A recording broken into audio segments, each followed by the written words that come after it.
Hello friends, आज बात करूंगी जितेंद्र साहब की मूवी नया रास्ता के बारे में।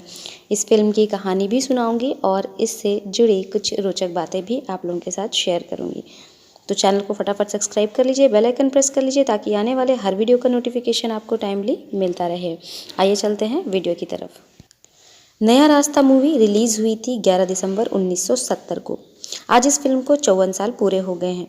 पुष्पा पिक्चर्स के बैनर तले बनी इस फिल्म को बनाया था IA नाडियावाला ने। डायरेक्टर थे इसके खालिद अख्तर और संगीत दिया था N दत्ता ने, जबकि सभी 7 गीत लिखे थे साहिर लुधियानवी जी ने। इन गीतों को आशा भोसले व मोहम्मद रफ़ी जी की आवाज़ दी थी। फिल्म के प्रमुख कलाकार थे जितेंद्र जी, आशा जी, बलराज साहनी जी, सुजीत कुमार जी, फरीदा जलाल जी, वीना, ललिता पवार और किशन मेहता जी। तो आइए चलते हैं कहानी की तरफ। इस फिल्म की कहानी आपके साथ साझा कर रही हूँ। वीडियो को शेयर ज़रूर करिएगा और कमेंट करके बताइएगा कि क्या आपने ये मूवी देखी। अगर देखी तो आपको ये मूवी कैसी लगी।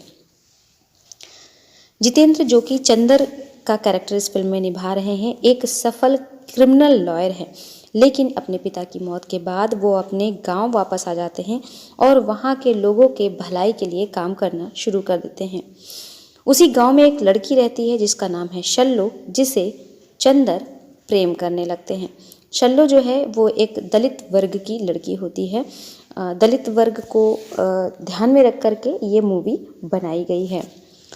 शल्लो का किरदार आशा पारिक जी ने निभाया है। चंदर और शल्लो एक दूसरे को पसंद करते हैं, लेकिन गांव के कुछ लोगों को इनका ये रिश्ता पसंद नहीं होता। वो इनके रिश्ते के खिलाफ हो जाते हैं। हालांकि चंदर को इस बात से कोई फ़र्क नहीं पड़ता कि वो लड़की किस जाति या किस धर्म की है। वो शल्लो को सच्चे दिल से प्यार करता है, तो इसलिए उसे कोई फ़र्क नहीं पड़ता कि वो ऊंच जात की है या नीच जात की। वो किसी भी सूरत में शल्लो से बस शादी करना चाहता था, मगर चंदर की माँ रुक्मणी देवी यानी कि वीना जी भी नहीं चाहती थी कि चंदर और शल्लो की शादी हो। इस शादी के खिलाफ थी, क्योंकि उन्हें लगता था जमींदार हैं और हम ऊंचे घराने के हैं, इसलिए ये दलित लड़की हमारे घर की बहू नहीं बन सकती। वो काफ़ी मना करने के बावजूद भी चंदर जब नहीं मानता तो शल्लो से विनती करती हैं कि वो चंदर की ज़िंदगी से निकल जाए और जल्द से जल्द किसी और से शादी कर ले। चंदर की माँ के दबाव में आकर शल्लो किसी दूसरे व्यक्ति से शादी कर लेती है। वो दूसरा व्यक्ति जो होता है वो होते हैं सुजीत कुमार जी। मगर जब चंदर को शल्लो की शादी की खबर मिलती है तो चंदर का दिल टूट जाता है। वो काफ़ी दुखी होते हैं, काफ़ी परेशान होता है और अपने आप दुनिया समाज से अलग कर लेता है।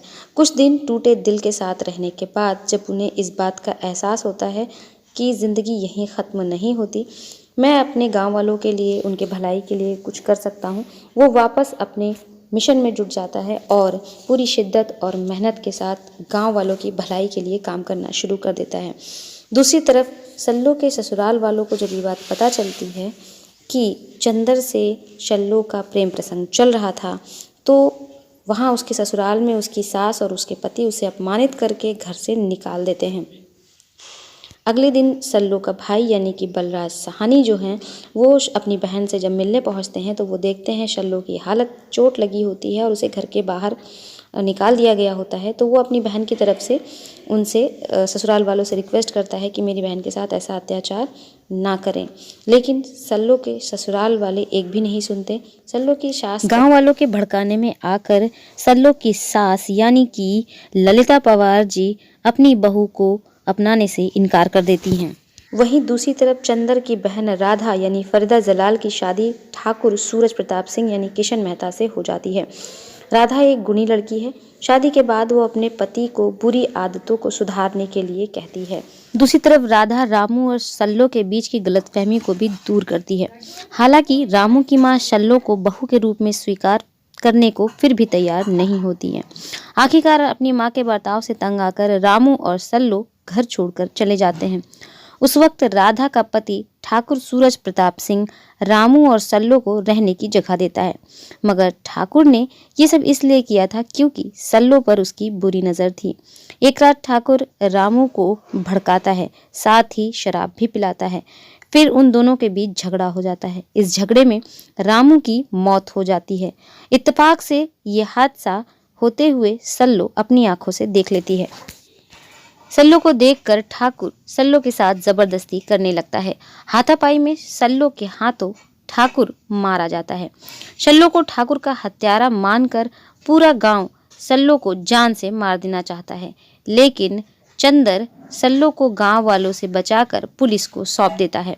अदालत में सल्लो पर मुकदमा चलता है। चंदर सल्लो के पक्ष में केस लड़ता है। अदालत में चंदर की विधवा हुई बहन राधा भी सल्लो के पक्ष में ही गवाही देती है और आखिरकार सल्लो को बरी कर दिया जाता है।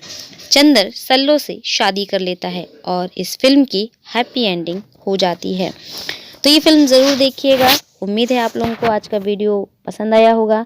पिक्चर अच्छी है, एक बार ज़रूर देखिएगा और अगर पसंद आए तो लाइक, शेयर और कमेंट करना बिल्कुल भी मत भूलिएगा कि आप में से किन किन लोगों ने ये फिल्म अभी तक देखी है। मैंने तो अभी जल्दी ही देखी है, इसलिए इस फिल्म की स्टोरी आप लोगों के साथ शेयर की।